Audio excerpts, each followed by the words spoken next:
La dinastía Shan fue la época en la que las mujeres tuvieron el estatus particularmente alto de entre las dinastías de la historia antigua de China.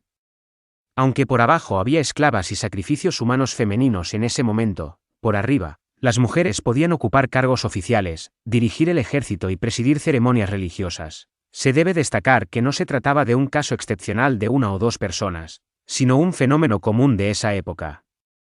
Entre los muchos nombres femeninos que aparecen en las inscripciones óseas, el más conocido es la dama Xi.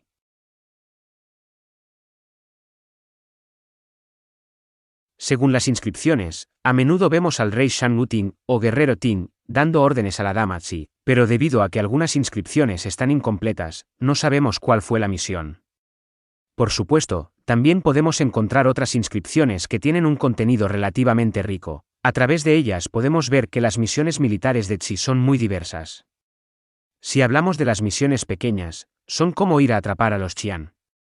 Los Qian eran unos desdichados nómadas que vivían al oeste de Shan, y eran la principal fuente de sacrificios humanos para los Shan. Por supuesto, esto no es más que un asunto trivial para la general Xi, y los asuntos militares más importantes seguían siendo los ataques a un determinado estado. Antes de una guerra, el reclutamiento de soldados era la fase más importante. Hay muchos registros sobre el reclutamiento de la dama Xi, una gran parte de los cuales se refieren a un lugar llamado Pan. A juzgar por la fecha, el rey Yu Ting realizó adivinación durante 3 días Chiesen y Yu y Pin Su consecutivos, para preguntar si debía mandar a Xia Pan para reclutar soldados. Una de estas inscripciones de reclutamiento, la placa HJ 39902, que ahora se encuentra en el Museo Escocés del Reino Unido. Consultado en el día Sin Si, alguno pregunta, ¿debo reclutar a 3.000 personas para la dama Xi, y 10.000 para el ejército, para conquistar cierto estado? ¿Seremos bendecidos? En esta placa, podemos ver que antes de la conquista, se reclutaron 3.000 personas para las tropas directas de Xi, y otros 10.000 hombres para el ejército en general. En total, había 13.000 soldados bajo su mando, es el ejército más grande visto en las inscripciones. Además de los soldados, ¿cuáles eran los generales que estaban bajo el mando de la dama Xi? En los huesos se menciona a Kuo de Xi y el Houkao. Kuo fue el Po de Xi, un estado vasallo de Shan, y fue el responsable de la defensa de la frontera noroeste de Shan. En la dinastía Shan, Po se refiere al líder de un estado vasallo o enemigo, mientras que Hou se refiere al líder de un lugar que está bajo el dominio de Shan. Así que, Houkao debería ser el segundo caso. De esta manera, podemos ver que el estatus de Xi en el ejército era más alto que el de los líderes regionales.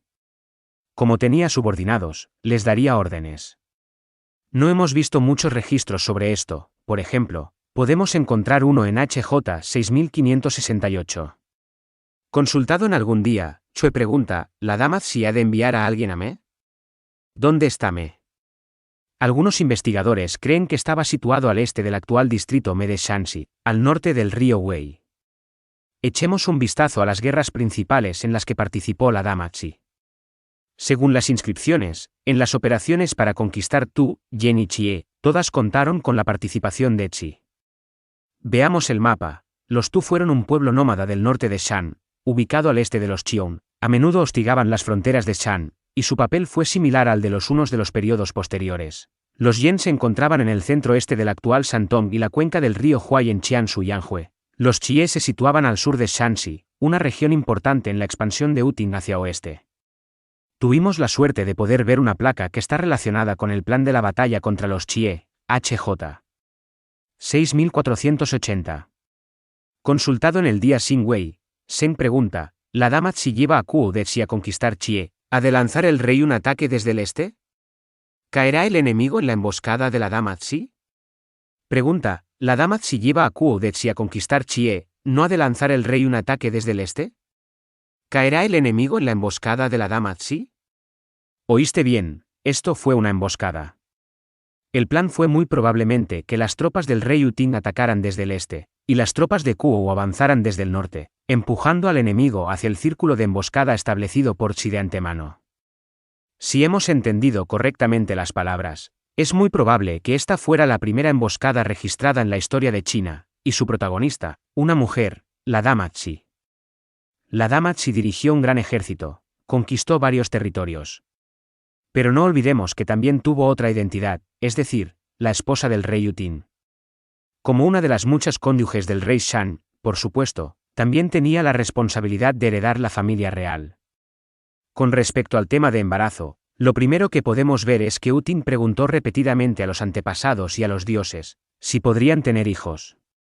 ¿Cuál fue la respuesta final?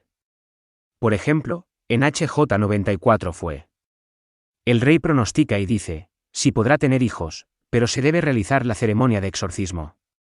Parece estar diciendo que hay que quitar el mal de la Damatzi para que pueda tener hijos. 14 días después, se hizo la siguiente pregunta. Consultado en el día Imao, Pin pregunta: ¿he de ordenar a la Damatzi que ofrezca unos prisioneros a la madre difunta Q? Estos dos asuntos, que tienen casi medio mes de diferencia, pueden estar relacionados. Quizás Utin, después de obtener los mejores resultados de la adivinación, esperaba que la Damatzi ofreciera sacrificios a la antepasada para obtener su bendición. La madre difunta Q se refiere a la cónyuge del rey Son Tin, o del rey ancestro Tin. Ambos tuvieron una cónyuge llamada Q. Utin incluso preguntó si debería realizar un sacrificio a su propia madre, esperando que el espíritu de la madre Ken en el cielo bendijera a la Damatzi para traer un heredero. Entonces, ¿sí quedó embarazada? El rey continuó con su adivinación. Ahora ya no preguntó por si podrían tener hijos, sino si estaba embarazada. Cuando la Damatzi estaba a punto de dar a luz, Utin estaba nuevamente ocupado con la adivinación, preguntando cuándo sería el parto. Además, por supuesto, también estaba preocupado por el sexo, que está relacionado con la sucesión al trono. Entre los hijos de Utin, podemos encontrar algunos niños con nombre o título, que son ancestro Chi que no sabemos si había sucedido al trono, los dos reyes ancestro Ken y ancestro Chia, hermano Yen que apareció en las inscripciones de la generación de los hijos de Utin, y los padre Tin, Uisin en las inscripciones de la generación de los nietos de Utin. Entonces, ¿cuántos niños tuvo la Damatzi? No lo sabemos, pero al menos 2 hijas y un hijo. El nacimiento de estos 3 niños, sí que podemos encontrarlo en los registros de Chiakuben. Una hija nació en el día Kuesi, otra en el día Chiajin, y el hijo en el día Tinchou del 5º mes, pero no sabemos si es uno de los hijos que ya hemos mencionado anteriormente. Venciendo en los campos de batalla, dando herederos al rey, ¿cómo puede una mujer así no ser amada por el rey Utin? Utin a menudo hacía la adivinación para ella, preguntando si sería bendecida o encontraría alguna desgracia, y cuando la Damatzi tuvo problemas, también consultaba qué antepasado o dios había traído el desastre a su mujer, como en la placa HJ 6032. Pregunta: ¿ha sido el padre Yi el que está castigando a la Damatzi con desgracia? Pregunta: ¿no ha sido el padre Yi el que está castigando a la Damatzi con desgracia? El padre Yi es el padre propio de Utin. La preocupación de Utin por Chi no solamente se reflejaba en este tipo de adivinación general sobre bendición y desgracia. También podemos encontrar consultas más específicas, por ejemplo, sobre la salud de Chi. A veces, el contenido de los registros daba detalles sobre cómo se debía hacer para eliminar las enfermedades. ¿Qué tipo de sacrificio debía realizar, y qué tipo de ofrenda debía usar? A partir de ese contenido, podemos saber que los dientes de Chi probablemente que no estaban muy bien. En la placa HJ 13663 hizo el rey preguntas sobre la caries de Chi, mientras que HJ 773 mencionó que debido a que está preocupado por los dientes de Chi, Utin tuvo la intención de usar 5 sacrificios humanos para eliminar su desgracia. Pregunta: si ha de realizar la ceremonia de exorcismo, ¿desmembrar 5 sacrificios humanos entregados de Chue a la madre difunta Ken? ¿La Damatzi no tendrá enfermedad dental? También podemos saber que la Damatzi posiblemente tenía un pólipo en la nariz, y cuando su estómago estaba incómodo, Utin también realizaba la adivinanza. Además, vemos que si tiene problemas en algún hueso. En HJ 709, existe un largo registro relacionado con esto. Pregunta: ¿la Damatzi sufrirá la enfermedad del hueso? Pregunta: ¿la Damatzi será bendecida? ¿No será bendecida? Todavía queda mucho contenido de este texto. En pocas palabras, Utin temía que su mujer volviera a sufrir de su enfermedad de hueso. Estaba consultando cómo se debían realizar los sacrificios para que la Damatzi pudiera ser bendecida. ¿A quién debería presentar los sacrificios? ¿A su propio padre, el padre Yi, a la madre difunta Chi, a Xian Chia, o a su propio bisabuelo, el ancestro Sin? Puedes sentir el estado de ánimo ansioso de Utin en particular. La dama Tsi también ayudaba a menudo al rey Shang en sus asuntos gubernamentales. En la placa HJ 2713, Butin le pidió a la dama Tsi que lo ayudara en los asuntos reales. Además, Tsi a menudo fue enviada a otros lugares por varios asuntos. En HJ 9693 puede que fuera por cuestiones relacionadas con la agricultura. Pero espero que no olvides que el rey Utin no tenía solamente una mujer. Aunque se preocupaba mucho por sí, Utin también se preocupaba por otras mujeres que le rodeaban. Esto se refleja en la placa HJ 13931. Según su inscripción, Utin estaba preocupado por si la dama Qing podría darle un hijo, y al día siguiente estaba preocupado por la salud de la dama Tsi, preguntando que cuándo se recuperaría. Además de ser la cónyuge del rey, una comandante militar, la dama Tsi tenía otra identidad, una sacerdotisa. Las actividades religiosas en las que participaba Tsi se pueden dividir aproximadamente en dos categorías: una, la preparación y entrega de los huesos. Y la otra, presidir las ceremonias de sacrificio. Veamos primero la preparación y contribución de los huesos. Sabemos que los Shan estaban obsesionados con la adivinación, solían hacer la consulta sobre cualquier asunto, tanto los asuntos militares, el tiempo y la producción agrícola, como la salud y la pesadilla. Y el principal método fue la escapulimancia y la plastromancia. Por lo tanto, los caparazones de tortuga y los huesos de animales fueron consumibles extremadamente importantes, y su preparación se convirtió en una parte principal de la vida de los nobles Shan. Desde el propio rey hasta los generales y líderes regionales, todos participaron, y las mujeres tampoco fueron la excepción. Los Shan solían inscribir la información de la recepción en las partes secundarias del hueso o del plastrón, como el puente del caparazón y la cavidad de la escápula. Sobre la contribución de Tsi, lo que podemos ver es, por ejemplo, en el puente de la placa HJ 938. La dama Tsi preparó y entregó 5 huesos, pin. El último es el nombre del receptor, es el mismo pin sacerdote. En la antigüedad, las actividades de sacrificio eran tan importantes como las acciones militares para un país. Era una forma de comunicarse con los dioses y los antepasados, y orar por bendiciones. Según los registros de las inscripciones óseas que se han descubierto hasta ahora, existen principalmente varios tipos de sacrificios presididos por la dama Tsi, a saber, Yu, Liao, Su, Qiu y Shan. Yu es simplemente la entrega de un sacrificio, Liao es la hoguera, quemar los sacrificios para ofrecer, Zu quiere decir rezar, Qiu es ofrecer vino y Shan es ofrecer carne con la olla. De hecho, no hay muchos registros sobre Tsi presidiendo sacrificios. Un día, la dama Tsi volvió a quedar embarazada. Este fue al menos el 4º embarazo de Tsi. Pero parece que Utin no está tan emocionado esta vez, por el contrario, está muy preocupado y parece sentirse un poco inquieto. Es muy posible que este embarazo fuera en un momento muy inapropiado. ¿Aún recuerdas la HJ 1393? La dama Tsi había sufrido una enfermedad grave durante un largo tiempo. El embarazo quizá había sido después de esta enfermedad, la salud de la mujer se había visto muy afectada, lo que pudo provocar la preocupación de Utin.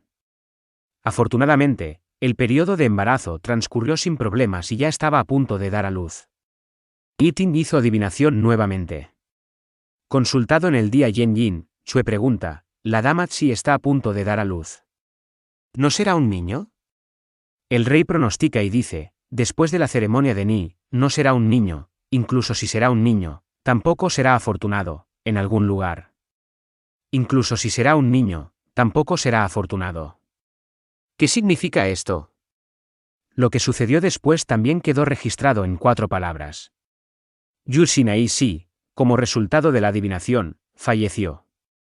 El parto sigue siendo peligroso hoy en día, por no hablar de hace 3000 años, sin mencionar que la mujer se encuentra en mal estado en este momento. Es muy probable que haya ocurrido una condición especial durante el parto, que puede ser distocia o puede que sea otra cosa. Tsi recibió el nombre póstumo, madre difunta Sin. Sin embargo, parece que Utin todavía prefería llamarla amablemente, dama Tsi. Con respecto a la elección del lugar de entierro, Utin la enterró al oeste de la entrada del palacio, para poder seguir haciéndose compañía el uno al otro.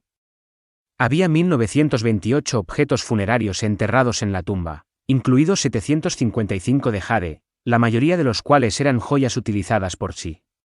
468 artículos de bronce, hay ceremoniales y armas, incluidas 4 hachas de bronce utilizadas por ella durante su vida, una de las cuales pesa unos 9 kilos. Además contaba con más de 6.000 conchas, y se sacrificaron 16 personas y 4 perros por ella. Después de que la Damacy se fue, Utin a menudo soñaba con ella. A él también le preocupaba que si se sintiera sola. Consultó frecuentemente, preguntando sobre su condición en el otro mundo. Utin esperaba que algún dios o cierto antepasado pudieran casarse con ella, para que ella tuviera compañía a su lado. El resultado final de la adivinación fue: el rey pronostica y dice, ella ha ido a los cielos, y se ha casado con Chia. Este Chia quizá puede referirse a Shan Chia. Shan Chia es el hijo del rey Hai, es el antepasado de 5ª generación de Tan. En el libro de Shi Chi está registrado con el nombre de Wei, es la primera generación del linaje principal de la familia real. Recuperó la tribu Shan de la crisis y avanzó hacia la rehabilitación. Utin debería estar satisfecho con este resultado. Utin también le construyó un templo sobre la tumba de Chi, el templo de la madre difunta Sin, donde a menudo realizaba sacrificios. Más tarde, los sacrificios a Chi se normalizaron y conservaron, y se convirtieron en parte del sistema del ciclo regular de ceremonia que duró hasta el final de la dinastía. Los reyes Shan posteriores le llamaron Utin Chiu Pi Sin, la madre difunta Sin, cónyuge de Utin. Esto también muestra que los descendientes de la familia real Shan afirmaron sus méritos. Sin embargo, debido a las derrotas de Di Sin y Buken, y el cambio de dinastías, Zhou sustituyó a Shan, los pensamientos Zhou fortalecieron la superioridad masculina y la inferioridad femenina. El estatus social de las mujeres durante los 2000 años de historia posterior de la China antigua ya no volvió, nunca a ser como en la dinastía Shan. Tanto el nombre de la Damacy, como su título póstumo, la madre difunta Sin, cónyuge de Utin, desaparecieron en la memoria colectiva de la nación junto con sus hazañas hasta que fueron descubiertos por los arqueólogos Zheng Zhenxiang y Zheng Zita en 1976.